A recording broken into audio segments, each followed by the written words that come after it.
But Dad, isn't it time for illegal ham in the face? But bro, where's the banjo?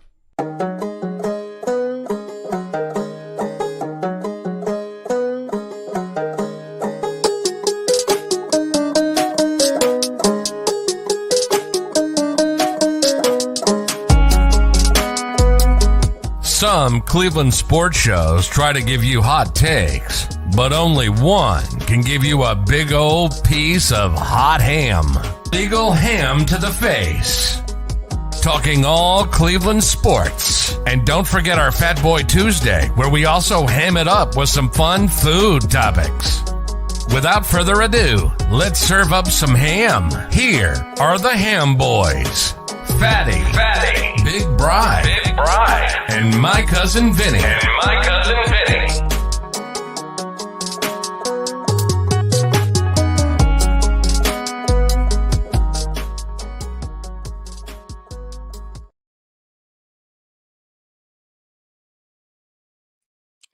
What's going on, everybody? What's going on, Big Bri? Welcome into the show tonight. What's up? Had a little nostalgia moment right there. Had to click on our old intro. Missed hearing it, you know. Nice. So Like had to that. kick a little Take you old back. school tonight. Vinny is not back. No. Toby, he is not. Just wanted to kick a little old school Got action. excited. So I want to welcome everybody in on our show tonight. We do have a huge announcement coming up, and even Justin is Vinny back. Here we go. Coming up, we do have a very big announcement that we're going to get to here a little bit later. But tonight we're going to talk a little bit of Browns tonight. Went over to the Jags, which is huge. We're going to do our Fat Boy Tuesday, which is holiday foods, which we've been pushing off for a couple weeks now. And then our top 3 holiday movies, Bri. Jocelyn is here. James is here. Casey is here. Thank you, everybody, for joining tonight. What's up? So, Bri, let's get into our show like we always do with some shout-outs. Do you have any shout-outs this week? No, I don't think so. I took a lot of time last week, so I'll leave the time for you this week to get yours out for the holiday season. All right. Well, first, right out of the bat, Bri, I got to wish my sister, Jocelyn, a very happy birthday tomorrow. She is turning the big 40, Bri. Wow. Yeah, I know. I can't believe it. My baby sister's going to be 40. I'll be there before you know it. Happy birthday. Also, I got to shout out the boys from the Dog Chug. They had me on last Wednesday. We had a blast. I ended up with they do their spit, sip, and chug segment of their show, and I was the first one with a gulp ever on that show, so I'll take it. Well, we got to know what you gulped. They asked about Jed Wills, and if Jed Wills, obviously we got some news today that Jed Wills isn't coming back the rest of the season, but they said if Jed Wills was healthy, if they would put him in at starting left tackle, even though that Crispin's been doing really good over there. And I said, I'll gulp it. I want to chug it, but I'll gulp it. I think they're going to do it despite it, because they need to see how he does the rest of the year. But obviously, we're not going to see that happen. There's part of the Cleveland headlines breaking news is Jed Wills is out for the season with knee surgery. We'll get into the rest of those here a little bit later. Also got to shout out my chiropractor, Dr. Eric, out in Berea. If you guys ever need a backcracker, this man is amazing. Please go see him in Berea. I think it's Dr. Eric Mangina. Great guy, great family owned. So, Browns head coach, not Mangini, Mangini. Oh, easy, big fella. Mangina. You got excited, Mangina. About to say, all right. I remember the good times. All right, go on. All right. Also got to shout out my boys. Got purple belts this weekend. I'm so proud of them. They are now purple belts in Taekwondo. Awesome. And last but not least, Bri, I got to shout out Claudette's Cafe in Westlake. We took the boys there for brunch after their Taekwondo. Place is only open for breakfast and lunch. I got a Clevelander, pastrami, corned beef, cheese. I made it into a Reuben, added the sauerkraut and the Thousand Island dressing. But it's a nice little hole-in-the-wall place out in Westlake off of Center Ridge Road. So if you guys ever get a chance to go out and check it out, man, it was absolutely amazing the food was. The boys both got eggs Benedict. The wifey got some sausage gravy and biscuits. Of course, one of the kids had to order the mac and cheese bites. So it was really good. What are the hammies' opinions of the patty cake Mahomes? Well, he can cry a river. I don't give a shit. It's Patrick Mahomes. He can cry all he wants to. There's been so many calls that have been missed and blown over the years that you're really going to bitch about that one in regular season. Like if it's a postseason, I can understand bitching a little bit, but come on. Like you guys are still going to make the playoffs. You know, you got beat by the Bills. Heaven forbid that happen. You're just pissed off that it happened to you on what was it, Sunday night or Sunday afternoon game at 4:30. Suck it. Yeah, it's the spoiled kids, not getting their way like they're used to getting. You think back to last postseason with the Bengals and that late hit that went against Cincinnati and basically won the game for Kansas City. And it probably was the right call. And just like this probably was the right call. It sucks that it happened 2 weeks in a row for them, but yeah, like you said, cry me a river. Nobody really cares. You're the spoiled kid in class. You get everything. Yeah, come to Cleveland, and you'll know some real hardship. Yeah, get the hell out of here. Hopefully, it's not their year. Give me somebody else, even if it's the Niners or the Eagles or somebody that's towards the top of the league. Because I'm sick of Kansas City. Yeah, it's unreal, and God, I don't know why they bitch and cry about it all the time, but hey, whatever. It is what it is. I mean, everybody gets hosed on a call here and there. I mean, we had a couple on us with the center moving the ball too much, and heaven forbid that happened. So I don't want to hear it. Like if it's in the postseason and it's really, I mean, I'm not saying he didn't set up offsides because you look at the damn screen, he was offsides. But just like if you're going to make that call, make it both ways. That was my only big thing. They didn't do it, but it's the way the refs are now. I mean, it is what it is, Bri. I don't know how many calls we bitched about and, helmet to helmet hits that didn't happen, that got fumbled out of the end zone and, all that kind of crap. So just, suck it up, Buttercup. It's going to happen. It's the NFL right now. Yeah, when he threw the flag, he didn't know that play's going for a touchdown. So he threw the flag. You got to honor it. You can't, it was a penalty. Just the fact that they don't call it very often, get smarter players, I guess. They've called it 11 times this year, so that's not a ton. But when it's egregious like that, you got to call it. Yeah, like you said, Bri, come to Cleveland. We'll show you how to cry over something. Yeah. You won't see anybody giving them sympathy. Not at all. Hey, the Browns have the same record as them. Believe it or not.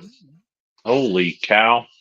All right, Bri. Well, before we get into all that, Bri and I definitely have a huge announcement to make. This has been behind the works for a little bit. Bri and I have talked about it. We have come to the conclusion that here in a couple weeks, Illegal Ham to the Face will no longer be running on Tuesday nights.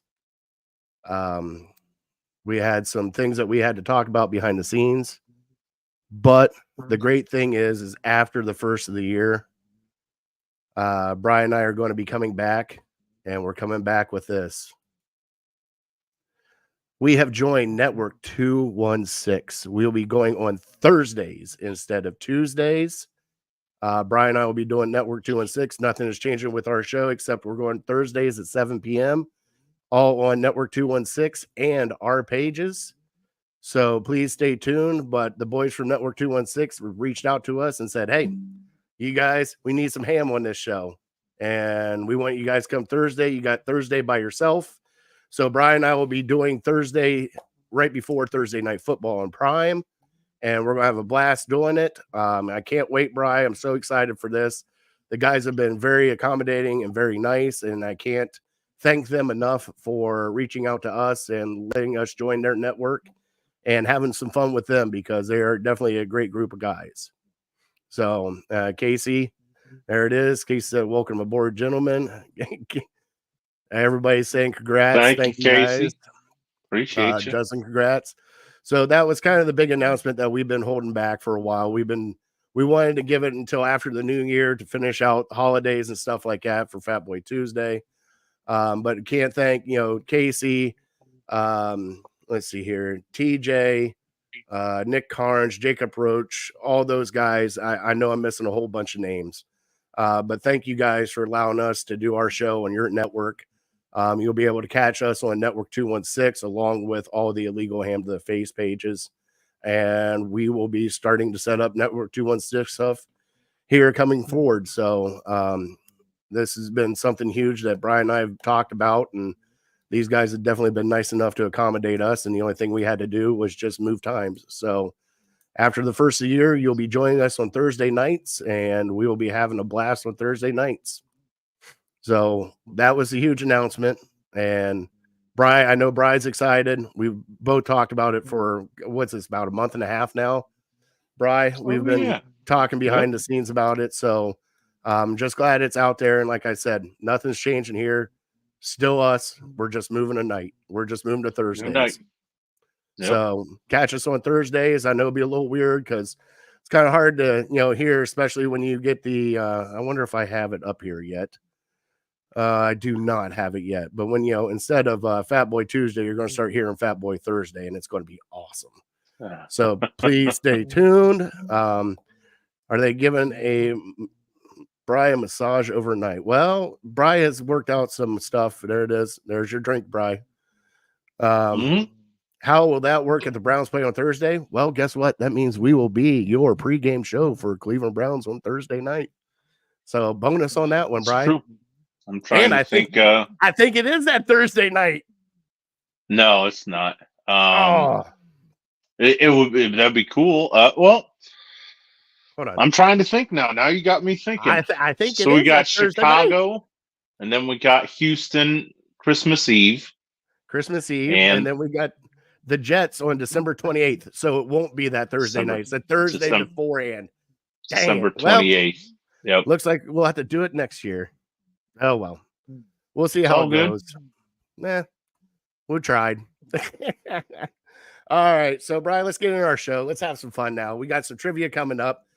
Trivia is brought to you by City Dogs of Cleveland. We do not have a dog tonight, but I want everybody to go. It is the holidays. If you're going to go out and adopt, please adopt from City Dogs.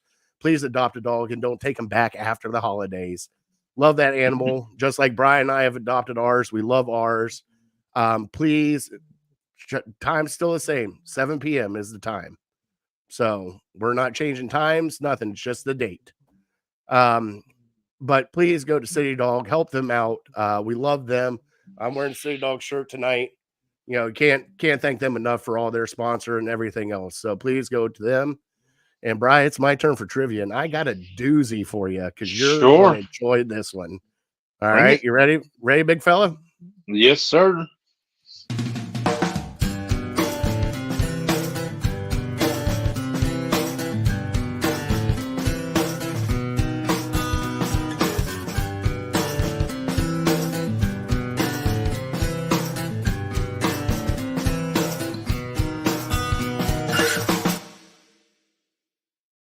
And like I said, our trivia is brought to you by City Dogs of Cleveland. Mom is here. All right, Brian, you ready, bud? It's going to be a doozy. And it's right up your wheelhouse, Brian. All right. You are a draft guru, especially for the Cleveland Browns and the first rounds overall, Brian. Joe Flacco was drafted in 2008. Okay. At what pick? First off. Second off, who did the Browns draft that year first in the 2008 draft? Well, I got you there. Trick question. Oh, it's not a trick question. No, you're trying to throw me off. Okay. All right. I got that one. And I think I'll be in the vicinity of the Flacco pick, but we'll see. All right. There it is. All right. Let's get into your Cleveland headlines, big fella.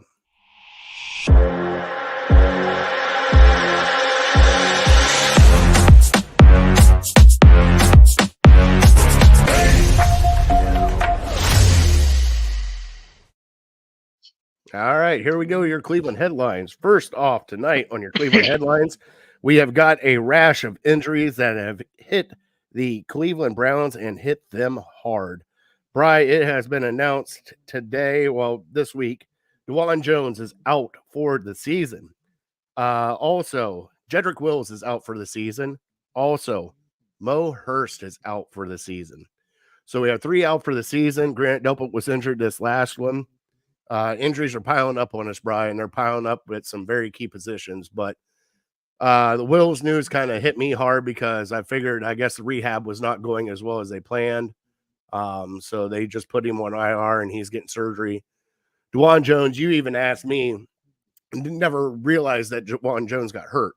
I don't remember hearing it. There was a week that he did not play, and then they had him come in. I think it was against Pittsburgh. He played third downs a lot just to block TJ Watt on the rushing downs. But him and Hudson, I think, were moving back and forth there to right tackle for a little bit. And it was right around the same time that Wills got hurt. But it just over time, I know a lot of people, I know Ken Carmen said that, he was pretty much playing on one leg. What I heard is he tore his AC or MCL at practice on Thursday. So he might have been nursing a different injury.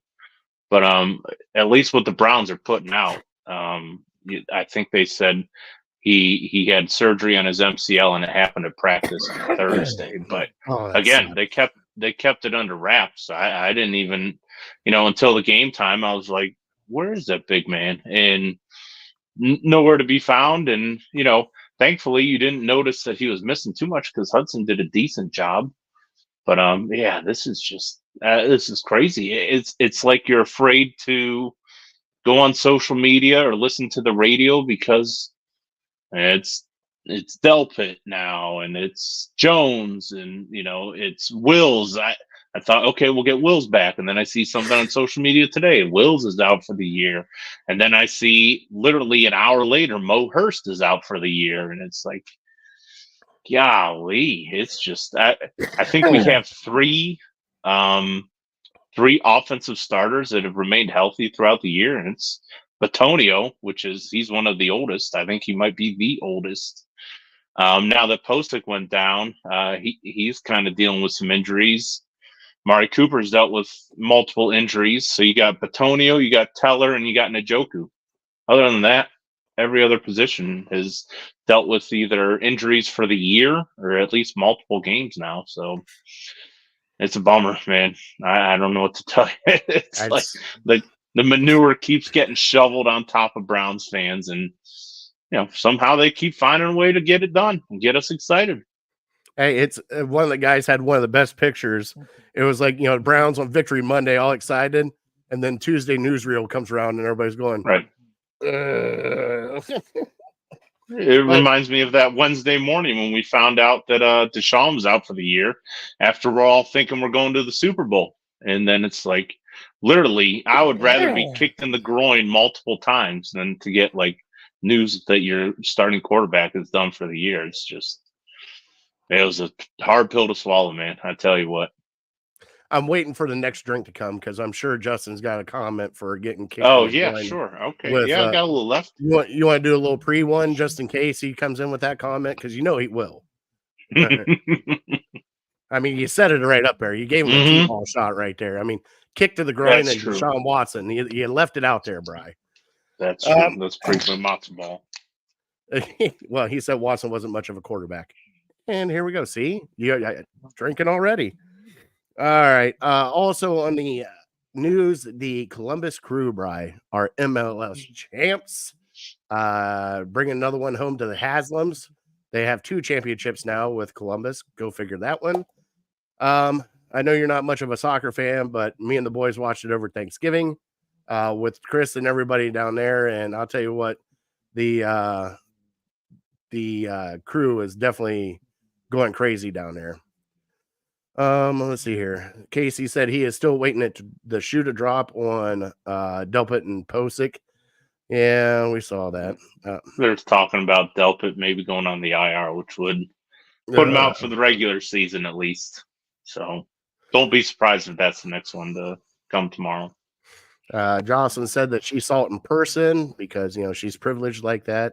Must be nice living down there in Columbus, getting tickets to the crew game, a championship game, and not calling your brother who loves you very much, tells everybody in the whole world that you're turning 40.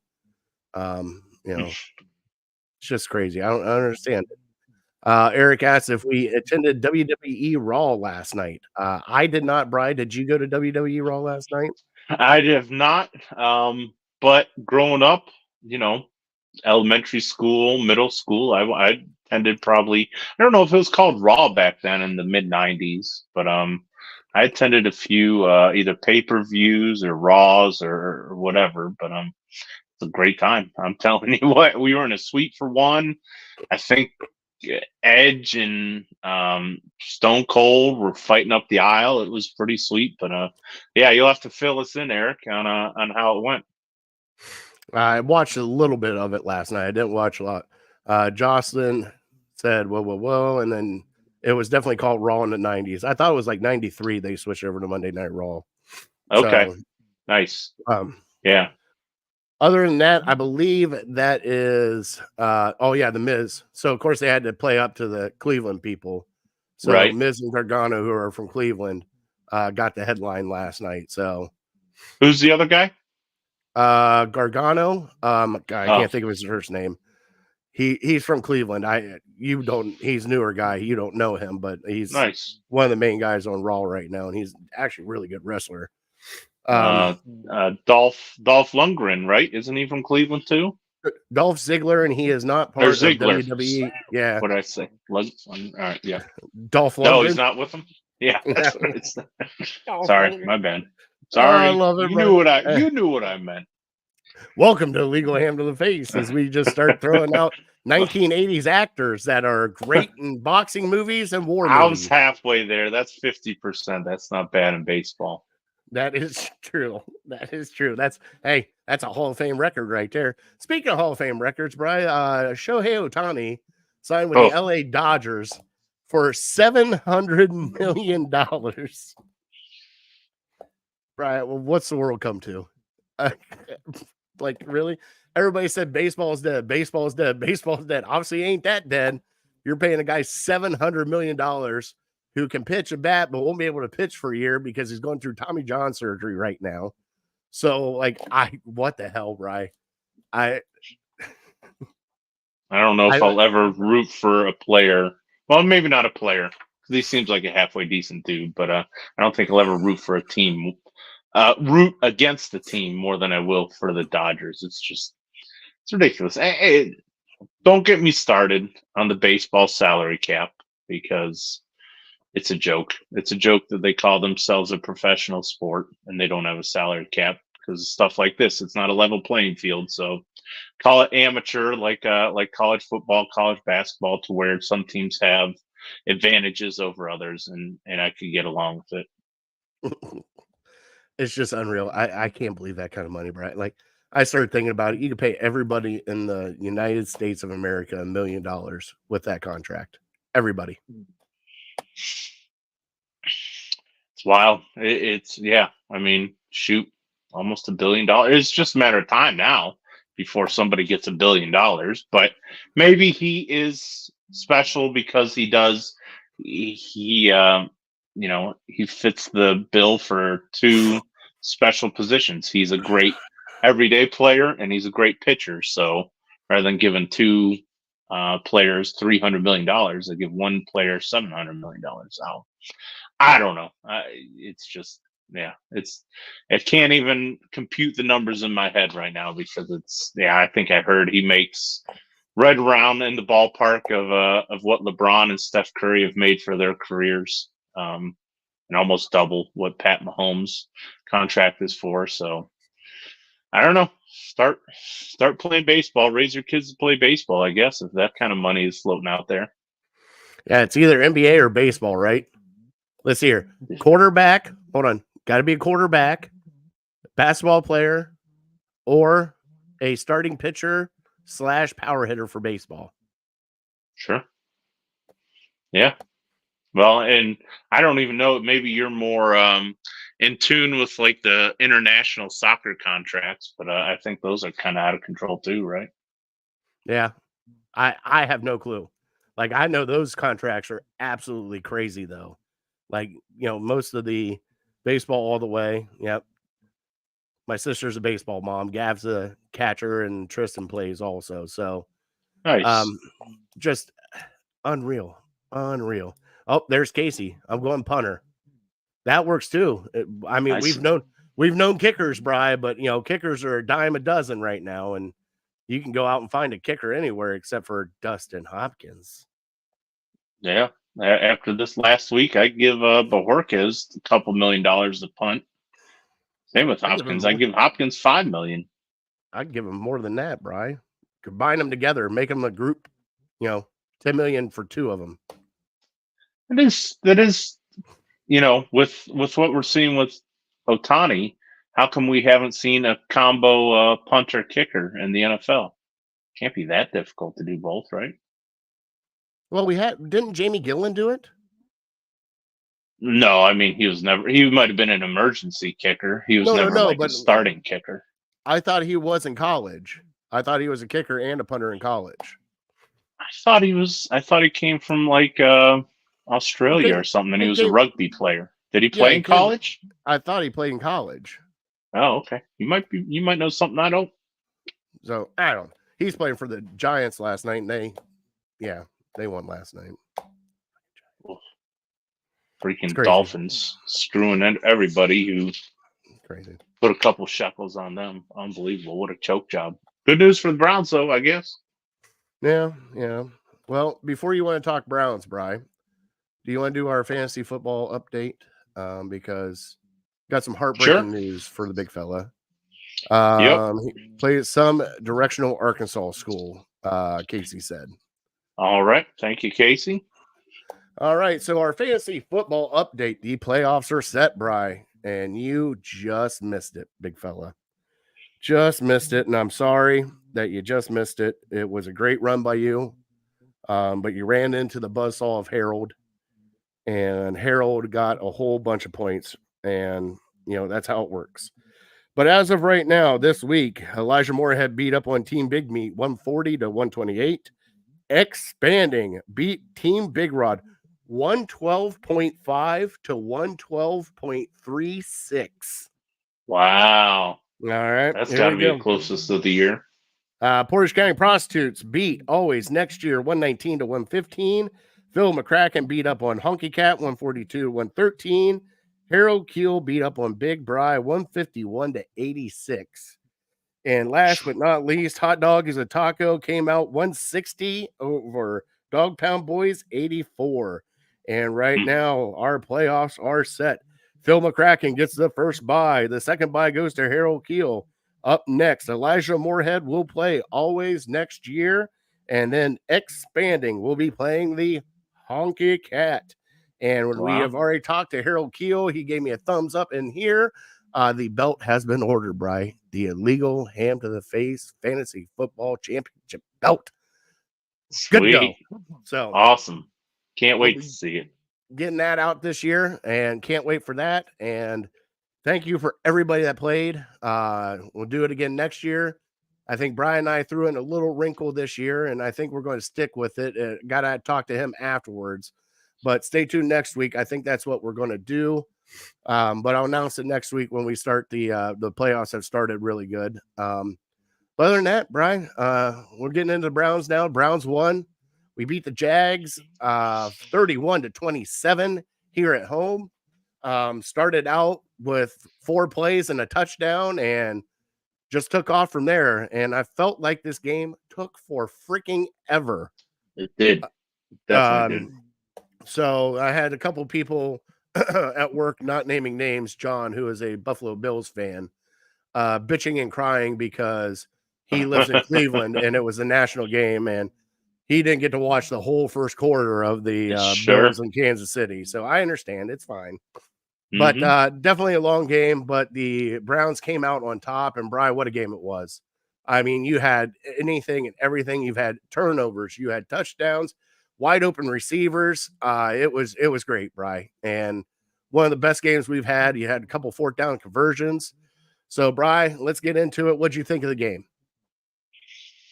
I thought it was. I mean, you had a few miscues here and there, but honestly, it's surprising to me that we didn't blow them out more. That it was actually a game at the end, that they had that 2-point conversion to knock it down to two.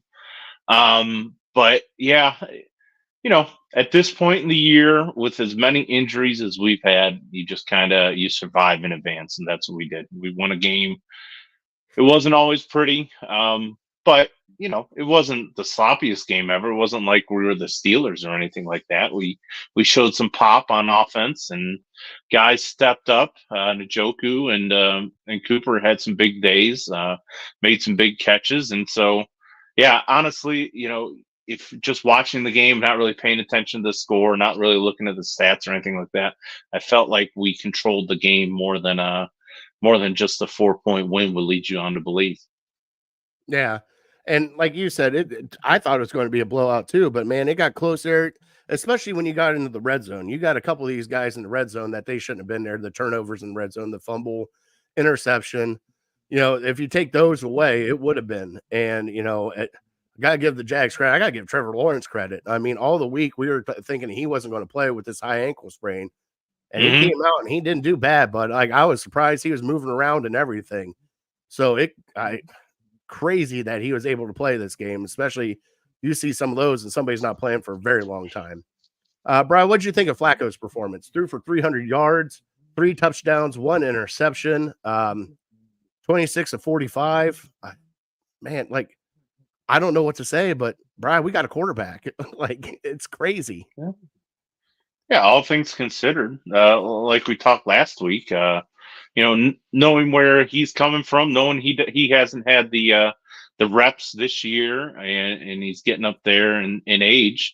I don't think you can ask a whole lot more than what he gave you on Sunday, because he's just the one thing that stood out to me, and even it stood out to me in the Rams game, was just his poise in the pocket. He reminds me a lot of, honestly, he reminds me of Tom Brady in that way, that he's so loose when he takes the ball and he drops back, and he's just standing up straight. He's not worried about pass rushers or anything like that. And he even made a play towards the end of the first half where he got out of the pocket, evaded the sack, and completed the ball to Njoku. So he's so, for whatever reason, I don't know if he's not feeling the pressure at all. He's playing very loose, and he's just able to sling it around, because we know he has the arm talent, as we talked last week. That probably won't leave, but just how smooth he is, how calm he is in the pocket, I think it really kind of calms down the entire offense. And even though we didn't have a great game running the ball, Ford had a couple big runs, but running the ball, I think we averaged under 3 yards a carry. Just his presence, I think that's a veteran presence. 38 years old, Super Bowl champion, played many, many, many big games in all sorts of different environments. He's not really fazed by anything like that. So we're very fortunate that we were able to get him. And it's not all the time that you pick up a veteran like this, and he has this type of success. I think back to last year with Matt Ryan.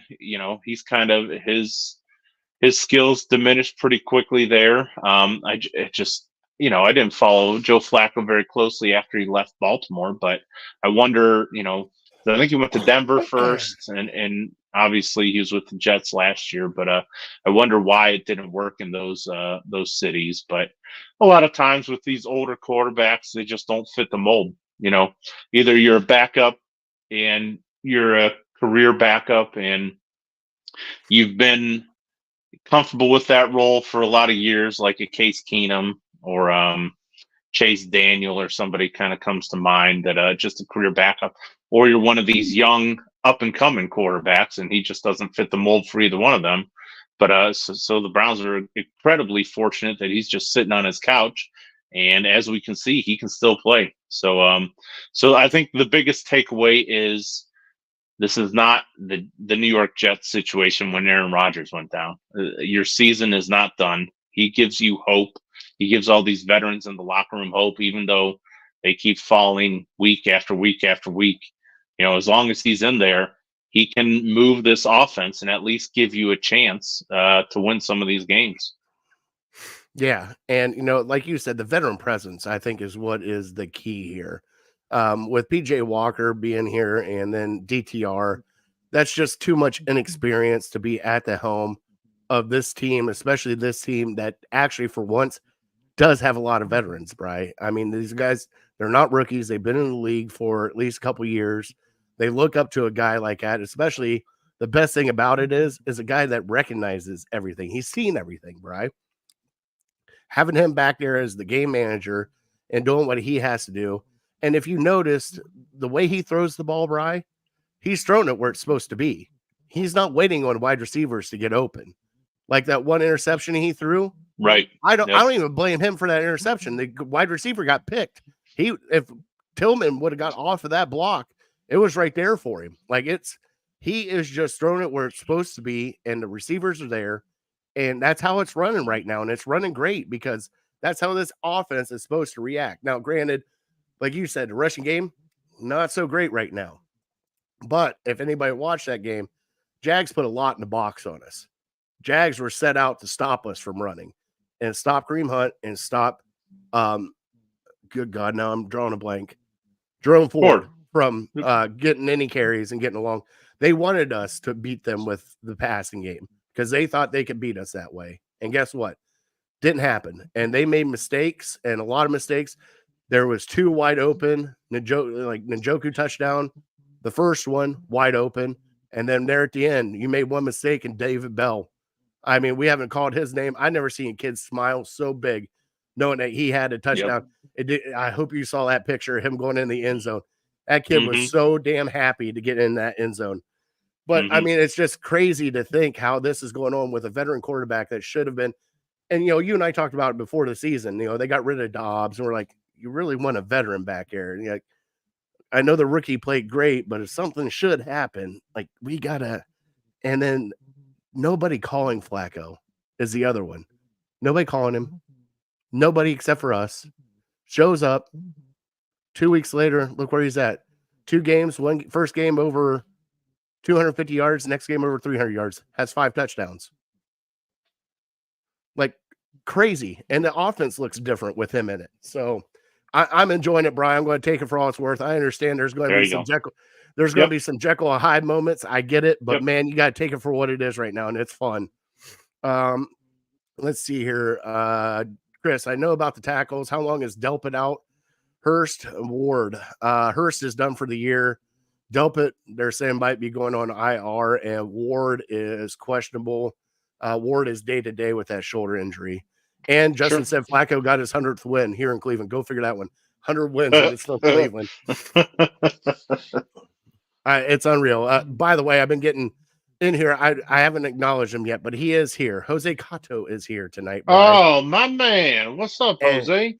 And he said, hey, you tell Lovelace over there that the Bears are going to beat up on the Browns. Oh, that's and he has been talking so much shit at work, Bri. It's not even funny. He goes, how's Bri going to handle it with a Ohio State quarterback beating the Browns? And blah, blah, blah, blah, blah. Just he is going nonstop with it, Brian. The thing is, you're not there to hear it. I'm getting the full brunt of it. Good.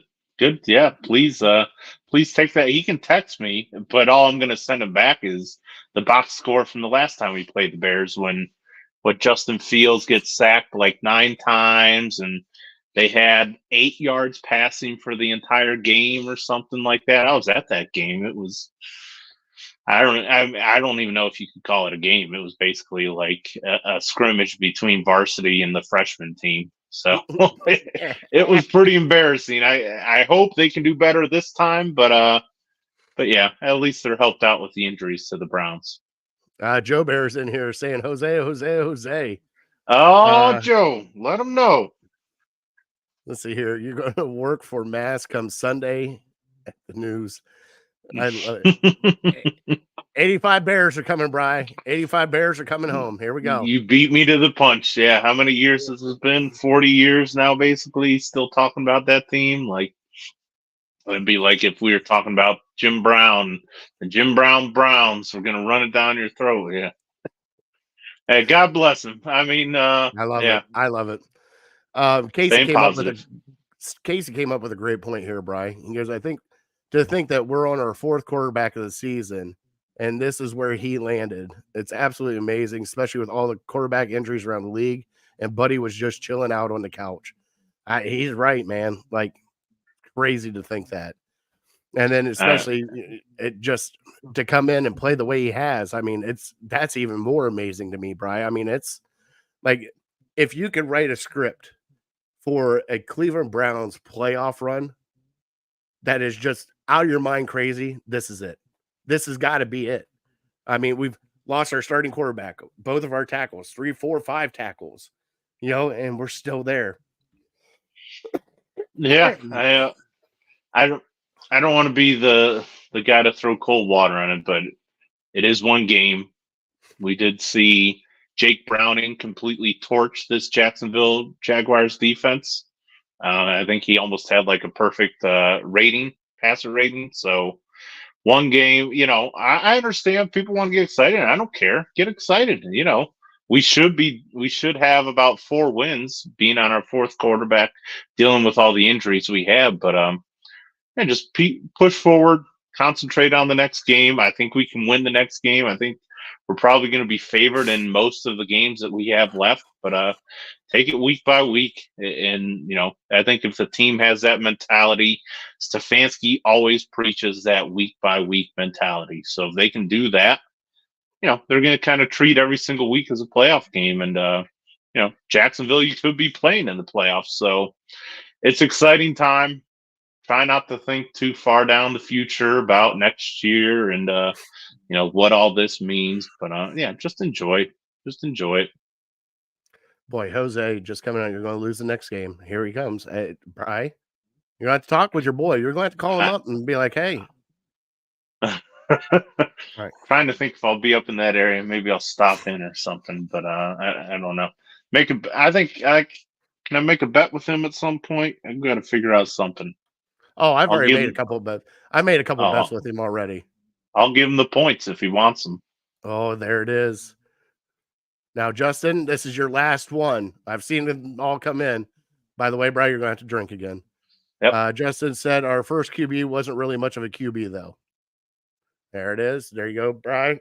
He didn't mention massages. It was in there beforehand.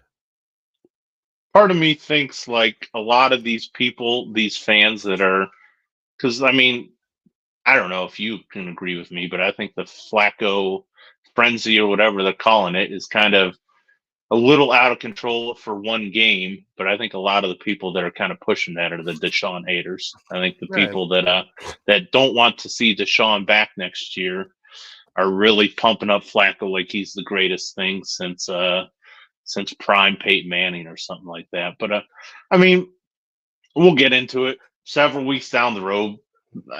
This is a one-time stop for Flacco. Regardless of what happens this year, he won't be back as your starter. He probably won't be back as your backup. If he plays well enough, he'll get a starting role somewhere else. But that's why I say just enjoy it this week. Enjoy it week to week. Because we'll have a whole off season with people ranting and raving and screaming and throwing tantrums to bring him back. But yeah, just enjoy it for now. It's been one great game. Hopefully he has another. Justin did 3 massages in a row. Okay. So I get 3? Yeah. It said massage. Big Man is here. What's going on, Big Man? I miss you, brother. Miss you. Big Man. Number 1 seed in the fantasy, is he? Yeah, number 1 seed. Well done, sir. Phil McCracken and Casey chimed in and said we would crush the 85 Bears. The dudes are like 60 now. For sure. Yep. So, I ain't scared of Refrigerator Perry. Yeah, Justin, I know. Right, we do have to. Oh, you don't even want to put it up. He's talking about how he just doesn't like Watson. He's never did like Watson. I get it. Brian, we got to talk about this defense. Some home cooking, bud. You were right. Get him back home. Let him deal. And man, did they show up? Even Myles Garrett there at the end with the 2-point conversion. Those are the moments that you got to do. And he came through with a sack. Martin Emerson, 2 interceptions. played his ass off, Bri. And then JOK, good God.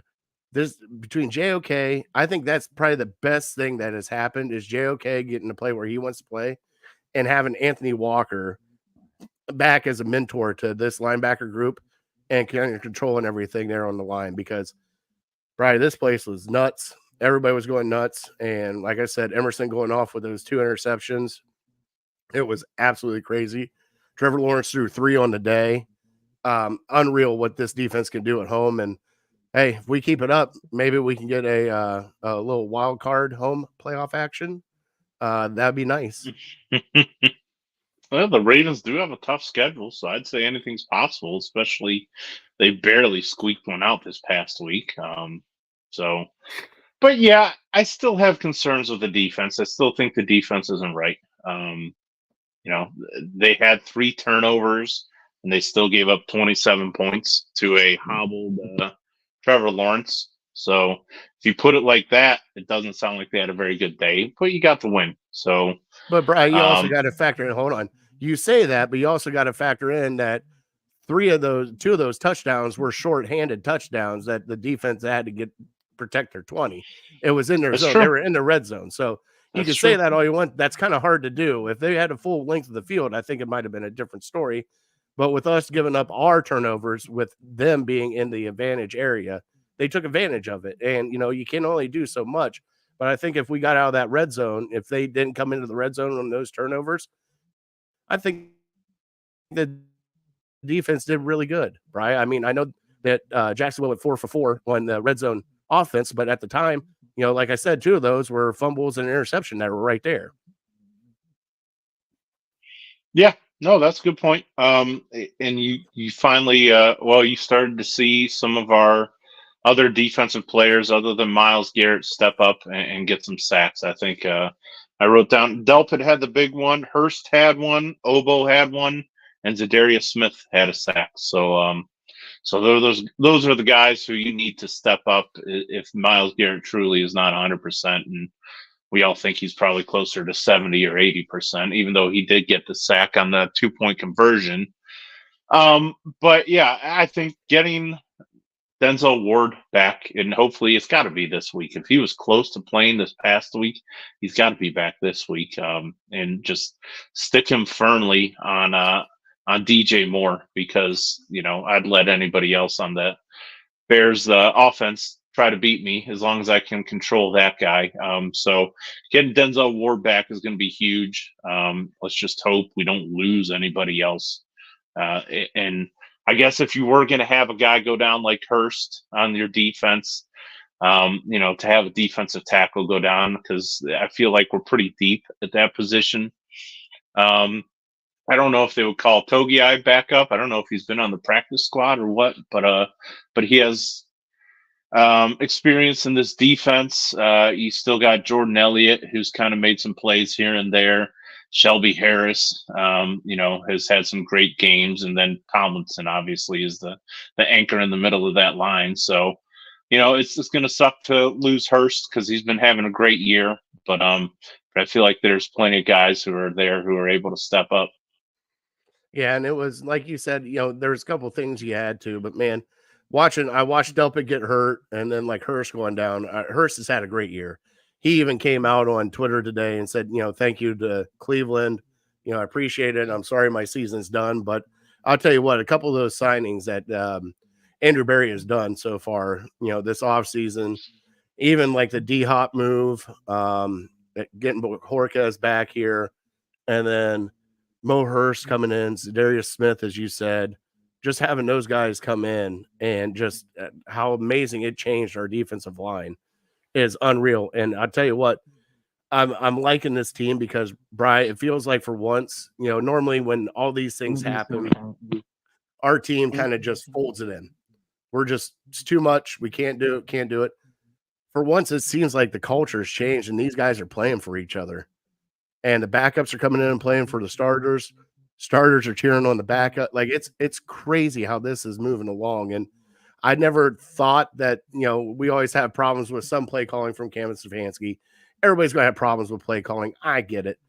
But for him to kind of keep this core and this team together for as long as he's had, and especially to get 8 wins out of it, you got to give that man some credit, Bri. I know we argue about play calling and certain, downs and situations, but Bri, this man has done everything he could do with this team. And it was, you ever watch the Flex Seal commercial where the guy cuts a hole, drills a hole into the, tub, and then he slaps it with the Flex Seal? Yeah, that's exactly what Kevin Stefanski's been doing this entire time. Just Flex Seal, Flex Seal, Flex Seal. And and it's been working. I mean, Bri, we're 8-5. We're right there in the first wild card spot. People are chasing us, Bri. It's unbelievable to me how compact the AFC is. You have, of the 16 teams in the AFC, you have 13 of the 16 that are between 5 wins and 8 wins. I think you have Baltimore has 10, Miami has 9, and then you have at the bottom New England has 3. Everybody else is within 3 wins of each other. So, I mean, you look at the playoff standings and the wild card standings. It's like the Browns 8-5, and there's like 5 or 6 teams that are 7-6. So you got to keep winning. You got to keep chugging forward. I guess theoretically, if you were to lose a game, this would be the one to lose because it's an NFC opponent. But yeah, I don't know. I'm not convinced that 10 wins gets you in for sure. I think, if you end up losing to the Bengals and the Jets or the Bengals and the Texans, I think that could prove to be problematic. Then you go through all the tiebreakers and whatnot. But the Browns, I mean, just everything the Browns have gone through up to this point, and you hear about where they're at and who they've played and who they beat. I think I heard today they're 6-3 against winning teams with a winning record. So it's not like they're Dallas, who's beating up on the dregs of the league or anything like that. Just Kevin Stefanski, all the credit goes to him. Those Kevin Stefanski haters, and I'm not saying I was always singing his praises before this year, because I felt like this was the year for him to prove it to me that he's worthy of coming back for another season. And I'm convinced all the adversity they've gone through, all the injuries to key positions, to Pro Bowl players, and then, Pro Bowl players get knocked out, their backups come in. You lost 2 probably top 15, maybe even top 10 right tackles this year, and you're still plugging forward. And so I give Stefanski credit. I give Bill Callahan a ton of credit for just plugging another guy in, getting a guy off the street and having him conform to what you ask him to do. Certainly Jim Schwartz deserves a ton of credit. So the whole coaching staff, I think, tons of Band-Aids, but they find a way. These guys have bought in. And I think this is the year you're kind of seeing them build a little bit of culture, and these guys are playing for one another.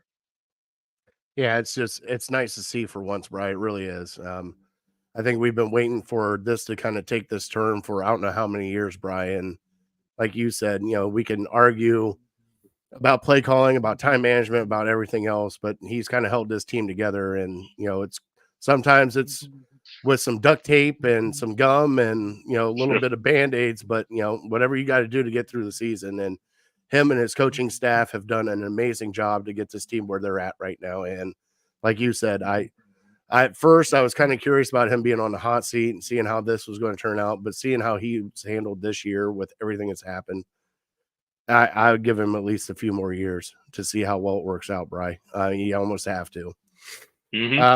Let's get our players of the week, Bri. Is there anything else you want to hit on before we hit our players of the week? No, I think we're good. All right. So players of the week this week, you have your offensive player of the week, Bri. Do you want to go first, or would you like me to go first? Yeah, I'll keep it quick with the players of the week. I think offensively, I give it to Njoku, even though, you might want to say he was wide open for his first touchdown. He made a play for his second touchdown, and it was basically just a 5-yard crossing route, and he took it the distance. So that's the guy that we've kind of always been hoping for. I think he did most of his damage in the first half, but if he's going to be your number 2 receiving option, which, to me, Andrew Barry, Kevin Stefanski, they have gone all in on him being your number 2 guy, maybe even your number 1 guy. On certain games, he stepped it up, and it's nice to see if he has some sort of chemistry with Flacco, and hopefully the drops are a thing of the past. So yeah, he had a great game. I'm going to go with Njoku also. He had 6 catches, 91 yards, averaged 15.2 and 2 touchdowns. Honorable mention, Amari Cooper, Bri, coming back from that little rib injury, 7 catches, 77 yards, Bri. I never thought that Amari Cooper would mean this much to this offense, but he truly does. And to get him for what we got him for was an absolute steal. So those are my 2. Defensive wise, Bri, I got to go with Martin Emerson. 2 interceptions, played his ass off, looked great. What about you? I'll go the other cornerback. I'll go Newsome. I thought, Emerson plays a great game. Don't get me wrong, but I thought Newsome's INT was just a thing of beauty. Emerson, his first one, it was just terrible overthrow.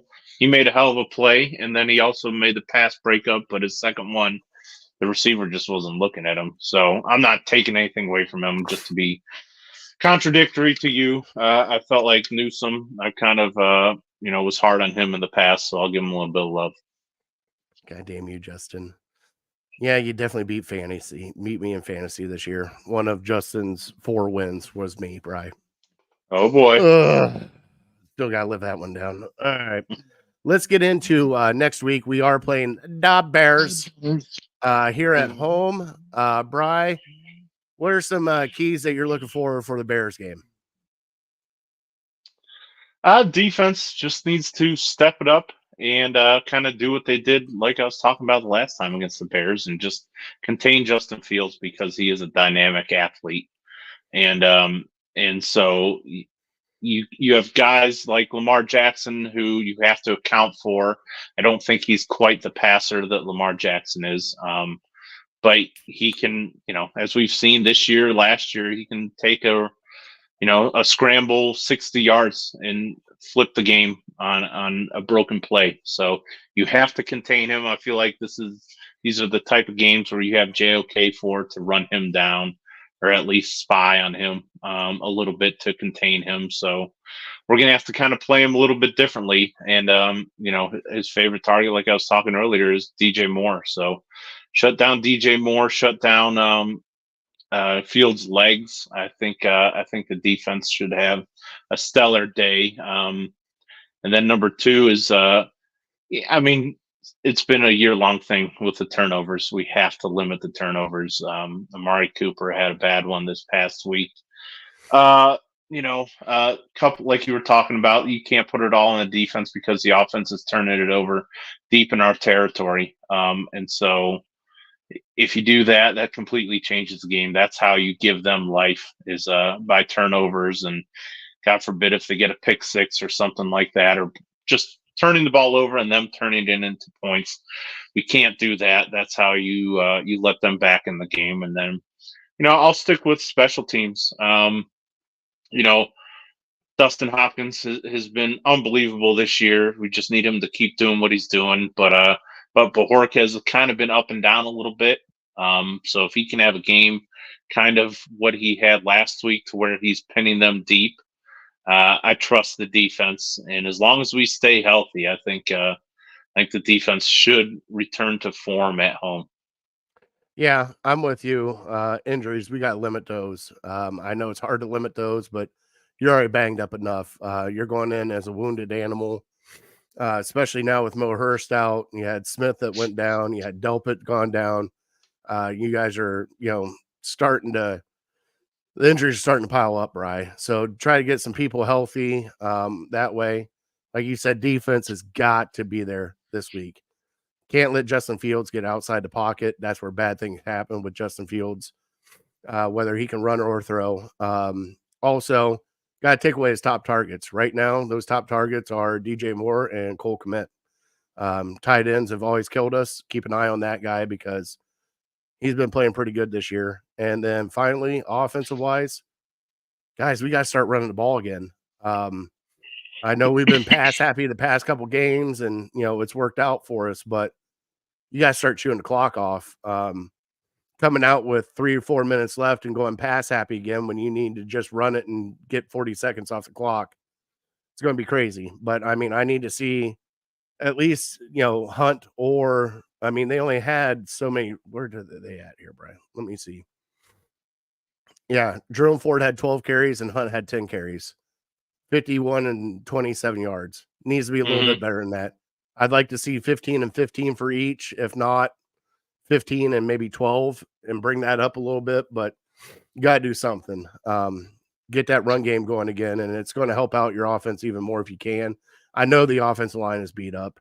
I get that, but even Bri, even the way you like to say it, screen game, throw your screens, check downs, whatever you got to do to get a couple yards in cloud dust. Don't go backwards. All right. I mean, I don't even know if I could name the backups on the offensive line right now. Like all our backups are basically playing. Like if somebody goes down a tackle, who's going in? I don't know, Brian. Leatherwood, who's on the practice squad. Michael Dunn, I think, is he still around? James, that can't be true. I mean, Posick might be out, so you got backup center and like third and fourth string tackles, fifth string tackles. And then you got your guards. So, golly, we cannot afford any more injuries on the offensive line. Holy cow. They're saying Bill Belichick's out of Patriots, Brian. Well, he got fired? That's what it's saying right now, 11 hours ago. The decision was made on Belichick's future with the Patriots. That is incredibly odd that they would fire him. Patriots and Belichick to part ways after the season. NBC's reporting. Okay. So he'll finish out this season. Yep. That's crazy. Yeah, it's probably, honestly, it's probably his call. He probably was like, listen, it's just, although, they should have a top pick. They could get Drake May or something like that in the draft. Maybe he's just ready for a change. He might be ready for a change, Brian. Shoot, you know how that goes. Him going to like, I don't know, Chargers out in San Diego. Go to like a talented roster like that, or go to the Bears with the number 1 pick, and what are they going to have? 2 top 5 picks? Yep, that could be scary.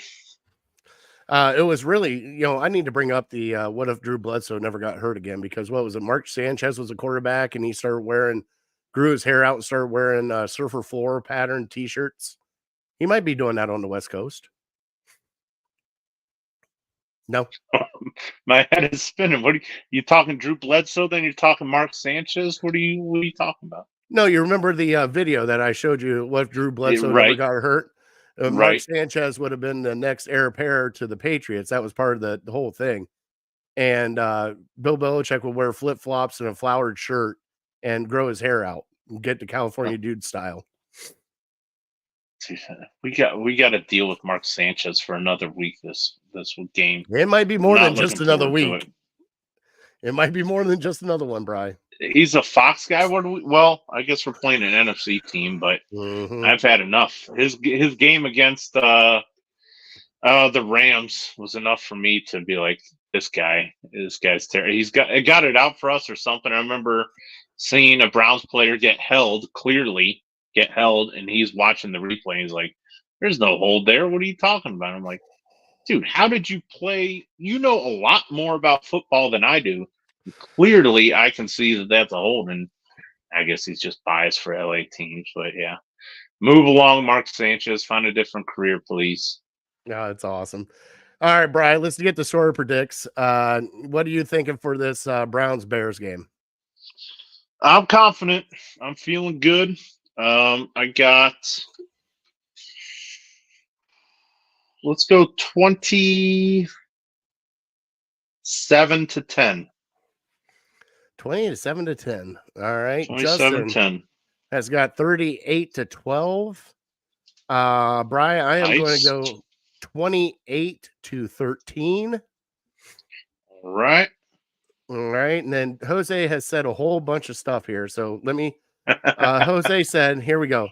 I am happy to have a container. Do you have a chair paint for we'll get some ass? Absolutely, Okay. I do. I got tons of chair paint. Jose said, he said, Ohio State quarterback, we will win. As we keep going down here, maybe he can go to the Browns. You need them. And then he said that, oh, we're lost. You're lost. So here we go. Like I said, 3 points. I'll lay the 3. I'll lay the 3 all day, Jose. All right. And Justin said, who was that made the massage comment? So there's another massage comment that has come in. It's my last one. Perfect. All right. Let's get into Fat Boy Tuesday, Brian. We haven't done it in a while. All right. We'll make it a quick Fat Boy Tuesday. And now it's time for Fat Boy Tuesday. All right, there's only 2 more weeks of Fat Boy Tuesday. Then we go to Fat Boy Thursday. But this week we are talking favorite holiday must-haves, Bri. And give me a list of some must-haves you have to have for the holidays. Boy, it was tough coming up with this for me because I feel like a lot of the main course is kind of tied to a lot of the stuff we usually do for Christmas is tied to what we do for Thanksgiving, or maybe you throw a Christmas ham in there, which is kind of Easter. So I got some snacks. I got some desserts. First one we affectionately call dog food, which is basically puppy chow. No, not puppy chow. Puppy chow's good, though. Keep that for your list. But your aunt makes it. It's the Chex Mix. Oh, you guys call it dog food? My wife family calls it dog food. So so Lily's very confused this time of year when we're talking about dog food and she doesn't get anything in her bowl. That alone, she does it in these big roasters. That alone is why I gained 5 to 10 pounds during the Christmas season, because it's just sitting there and it's there always. I'm gonna have a bowl as soon as I leave you. I was already planning for it since like 4:00. So dog food Chex Mix is one. Brian, let's take over for just a second, okay? Yep, go for it. I got all the desserts, and it's usually cookies and stuff like that. My wife does the cutout cookies with the Santa Claus and the stockings, and then we decorate it. So that's coming up on Saturday. Believe it or not, big fan, especially this year, but not so much in years past, in the 20 years. Buckeyes. My mom always does Buckeyes, or I don't know if she does it anymore, but she used to do it. She used to stick the balls of peanut butter and powdered sugar in the freezer, and they'd just be sitting there on a pan, and I'd go in there and I'd snatch one, and I'd go in there and I'd get a couple more. And so by the time they were ready to dip in chocolate, I'd already had like half the batch. So Buckeyes I love.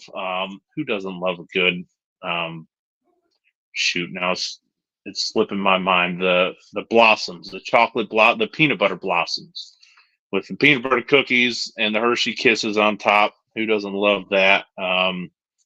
Another snack that we do that I don't know if it's really a Christmas thing or not, but I just had a little bowl of it last week. It's these oyster crackers. If you know the oyster crackers are, that you put in soup and whatnot, and then you put a ranch seasoning on it. Have you ever had this before? Yes. Oh God, yeah. Okay, love that. My grandma used to make it for as long as I can remember. I don't get it every year, but I had it this year, and so those snacks, my wife's family, they do, instead of doing like another Thanksgiving dinner, they would always do spaghetti and meatballs. So I've kind of grown a love to have spaghetti and meatballs on Christmas Day, which is kind of different. But you know, you have these heavy dinners, stuffing and mashed potatoes, turkey, ham. You know, I feel like I just had an entire week of it a month ago, so I'm ready for something a little different. So the spaghetti meatballs is nice. And then the last thing I got is I think we call it ribbon salad. I don't know if you ever heard of this. It's basically the layers of Jello. Do you know what I'm talking about? All right, explain your work. So it's almost like lasagna, but it's Mhm. just Jello and like Cool Whip. So you got a layer of yellow Jello and then Cool Whip.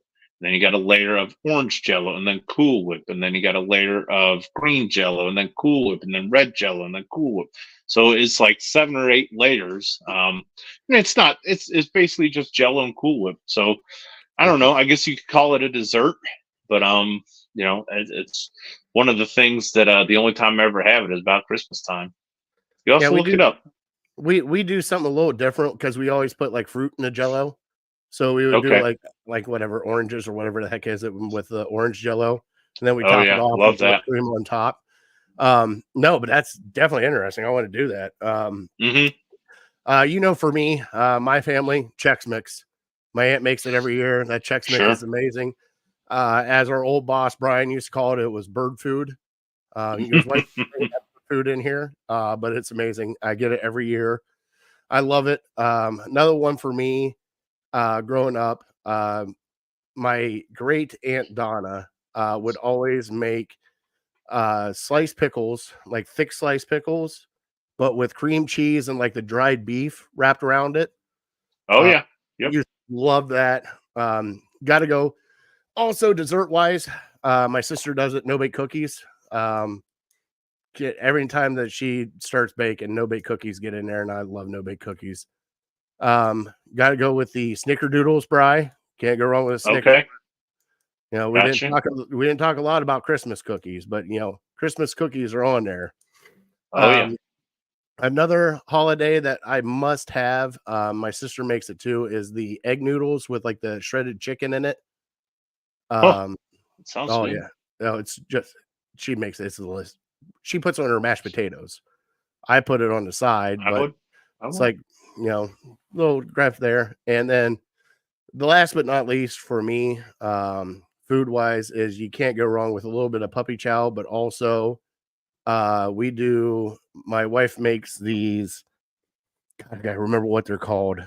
It's almost like Velveeta cheese and sausage, and they come on the little rye Triscuit crackers. Oh, You know what I'm talking about? we call them hanky pankies. That's what we call them, hanky Is pankies. that what you Okay. call them? Oh yeah, we do it for Thanksgiving. I love them. that is like crack, Bri. I can't put Love those them. I'll things have down. like 8 of them. Yeah, I just bring the whole tray in with me, and she's like, "What are you doing?" I'm like, "Oh my god, I can't help it. It's just so damn good. Love those things." So that's kind of what we do. That's some of my favorite holidays, and obviously, you get the pies, pumpkin pie, apple pie, all that kind of stuff. So that's kind of how I do holidays here, and you can't go wrong with a little bit of also a little Christmas ale, right? Tis the season, and there's so I've many of only them had a now. couple. So go get you guys some Great Lakes Christmas ale or Happy Dog Christmas ale or whatever kind of Christmas ale you like to drink and just enjoy the season. But that's about it for me for Fat Boy Tuesday. James said that his mom does homemade chicken and noodles, and man, it's so good. All it is, Sounds right? really good. It's just the big fat egg noodles. Yep. And it's Love shredded chicken with like a little bit of broth, so it's kind of like a little bit thicker, and it's just almost like a gravy. You just scoop it out and put it on top of mashed potatoes. I mean, sounds You're awesome. starting to feel your heart flutter, aren't you? I'm thinking back. I'm thinking that bowl of Chex Mix needs to come very soon. All right. Well, let's finish up then. Let's do our trivia, and then we'll do our top 3. Bri, I gave you a trivia today. 2008, Joe Flacco was drafted. What was his pick overall? And who did the Browns draft first that year? So I believe Flacco was the back end of the first round. I'm gonna guess 18 overall. Damn, you're good, Bri. You're close. Is that right? No, it was 19th. You're damn good. 19. Dang it. 19. I had 22 written down. I crossed it out. Yep. Okay. Do you remember who was the first pick in that draft? Let's take a look. See, hold on. I do not remember who the first pick was in that draft. First pick in that draft. Hail to the good God. to the country hero. Jake Long was the Jake first pick in Long. the draft. Wow. So So the Browns didn't have a first-round pick. They traded it the year before to get Brady Quinn. So they didn't have a first-round pick. They didn't have a second-round pick because I believe they traded it to the Green Bay Packers for a guy named Corey Williams. And I don't believe they had a third-round pick because they traded it to Detroit for Sean Rodgers. So I think it was either a second, third-round pick that they had, or it was the fourth-round pick. I'm going to say it was a fourth-rounder, and that guy is Bo Bell. Jesus. UNLV, was he? Was he UNLV? You are such a shit, yes. And yes, my phone is up here, so I didn't look it up on my phone. So unreal. it's just stupid knowledge. Stupid knowledge, and I can't get any money out of this stupid knowledge that I have. Oh my God, Bryce. So here, I even screenshot. Let me bring it up because I started giggling when I saw this. So let's see here. The Browns drafted in the 4th round Bo Bell, linebacker, Martin Rucker, tight end. I don't remember him at all. Martin Rucker. Hold on. Atiba Rubin. Oh, Atiba Rubin. He was great for the Browns. Number 71. Paul Hubbard and Alex Hall. Now, out of all those people, Bri, Atiba Rubin was the only one that did anything, and he started 7 games. No, hey, I think he started more than that. Maybe his rookie year he started 7 games. Okay. He wasn't bad for the Browns. So Iowa State did he go to? Yes, I think so. 144 games he played. Bo Bell played 5 games. And Martin Rucker played 12. Paul Hubbard played 1, and Alex Hall played 32 games. That was it for the Cleveland Browns. Alex Hall, was he a defensive lineman or a cornerback? Linebacker. I don't really remember him either. Let me bring him up here if I can. Oh, I can't. Well, screw it. We're going into the top 3, so we get out of here, Bri. Forget it. All right, let's bring up our top 3.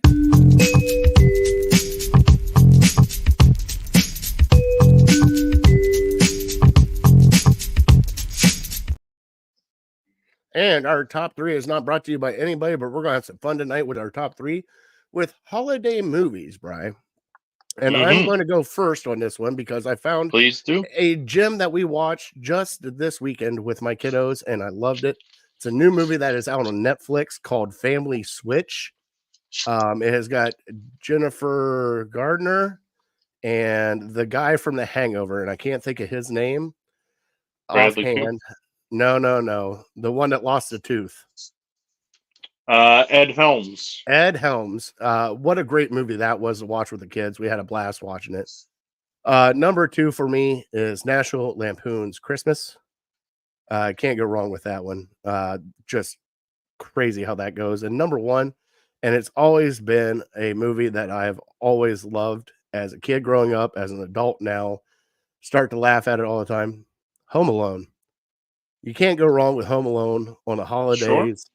Sure. Start laughing. I'm not one of those old curmudgeons that does the Miracle on 34th Street or all that. But I mean, there's been some great movies that have come out, but always Home Alone just cracks me up because it's got the tearjerker parts, but then it's also got Marv and God, who was the other guy's name? Marv and Joe Pesci was Joe Pesci. Harry.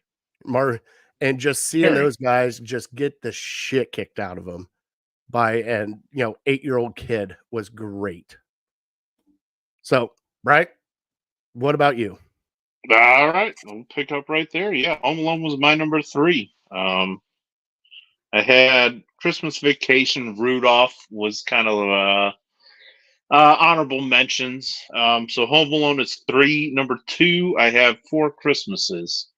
And I think it is a Christmas movie, I guess.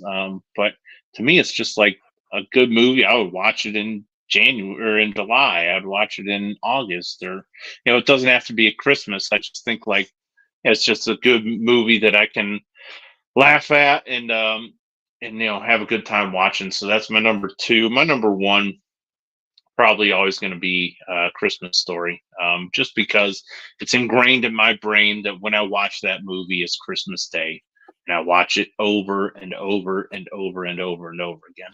And just the fact that it was shot in Cleveland is kind of a cool thing to it. But yeah, Christmas Story for sure, one of my favorites, the favorite.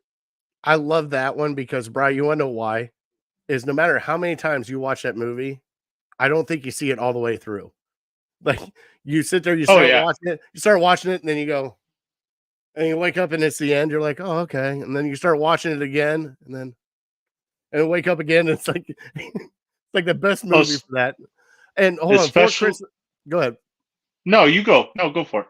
Four Christmases is the one with Vince Vaughn, right? Yep. Oh God, I love that movie, bro. That's so funny. Yeah. Yeah. And his brother's beating the crap out of him. But yeah, no, especially now that that Christmas Story, they stagger it on like TNT and TBS. So every single hour a new one starts, and then it runs for 2 hours. So unreal. If you want to pick it up in the middle, you can. If you want to pick it up at the beginning, you can do that. And so yeah, the other two, so I was going to throw them out to you, and one of them has definitely jumped the shark. But Die Hard, do you think it's a Christmas movie? Oh God, yes, that's a Christmas movie, Bri.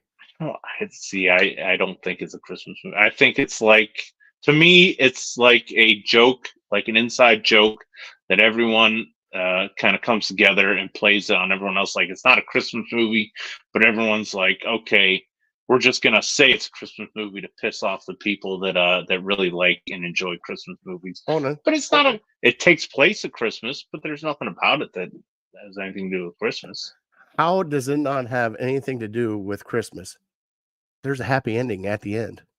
Everybody gets their gifts, right? It's the greatest Christmas story ever. See, I must be in the minority. To me, it's not a Christmas movie. It takes place at Christmas, but yeah, I think it's everybody else just like, hey, let's keep this joke going on for the people that say it's not. But whatever, that's fine. The other one I said was Elf. What are your feelings on Elf? I like Elf. I'll watch Elf, but there's only so much of Elf I can watch. I think it's overrated. To me. Yeah, it's good. It's good for kids. It's a good kids movie, but like adults like go crazy over it, and I'm like, I don't get it. I mean, I'll put it on for a 5-year-old or a 7-year-old or something, and be happy that they're watching it. But it's just crazy to me that people go so nuts for it. I think it's a little overrated. Now, Brian, I do have to ask you. Now you got me on this subject. Sure. There's plenty of Grinch movies. Mm-hmm. Which one's your favorite Grinch movie? Well, I think my wife would kill me if I didn't say the Jim Carrey one, because I think that's her favorite Christmas movie. And I even told her when we were talking about this topic, I said, to me, The Grinch with Jim Carrey is a little overrated just because she loves it so much. But it's not quite as overrated as Elf is, because I don't feel like it's like a cult following like Elf kind of is. All right. My sister is all about the Jim Carrey Grinch, and I could take it or leave it. I'll watch it. I think it's okay. Sure. The one that I like that has come out now, because I watch it with the kids and we watch it all the time, is the new one that came out by the creators that did Minions. Okay. The newer cartoon one that has him stealing the gifts and everything else, and I watched that one. And then Justin said Jim Carrey's overrated. And Justin said this is a great one. Die Hard and Home Alone are essentially the same movie. Boy, I feel like that could be a whole different discussion. That's a reach, Bri. I mean, I'll give him credit. I see where he's going with it, but coming from the guy who says a hot dog is a taco, I guess I shouldn't be surprised. Well, and also the guy that says massage boy how many times in our show, and you have to just drink and drink. I'm out of beer. I can't drink anymore. So your one movie was Family Switch, and it's on Netflix? Yeah, it's on Netflix now. Okay. You got Jennifer Garner, Ed Helms. Bri, you'll love it. It's funny. It's almost like, the 13 going on 30, and all the like what's her Lindsay Lohan and Jamie Lee Curtis movie where Freaky Friday. Oh, Freaky Friday. So Okay. it's similar to that. So like the dad and the son switch, the mom and the daughter switch, and they, all have big things going on. And it's like, a teenage daughter doing a CEO meeting and just sitting there trying to do that. And then like the kid being shy at school, but the dad is more outgoing. It's Okay. funny. It really is truly funny. I never laughed so hard. The kids were laughing their ass off during it, which made me even feel better because I love watching movies like that with my kids and just having a great time with it. So highly recommended. Cool. If you can watch it. It's on Netflix now. Go watch Family Switch. It's really good. Cool. So, Brian, Will do. on that note, we're here at the end of our show. We want to thank our troops and our first responders. We want to thank Network 216 for inviting us to join their network. Can't thank them enough. Can't thank Harold Kheel enough for the illegal ham to the face fantasy football belt. Also, can't thank City Dogs enough. Please go out and help in this winter, these holidays. Please help somebody in need. Brian and I try to with doing the dog adoptions and everything else, but a lot of people don't have homes. A lot of people don't have a lot of things going on during the holidays. So if you can help out anybody, please, that's why it's the time of giving. And we also want to thank our troops, our first responders, everything you guys do. Please, everybody have a safe holiday coming up. We still have a couple more shows. Well, one more show before Christmas, but just want to say have a happy holiday, everybody. Safe travels, all that stuff. We want to make sure everybody's safe and has a good time with family and friends. So on that note, Brian, God bless them. Yep. God bless you. God bless your family, and God bless America. All right. I'm that fat guy. We're definitely uncorked, unloading. We're out. See you guys next week.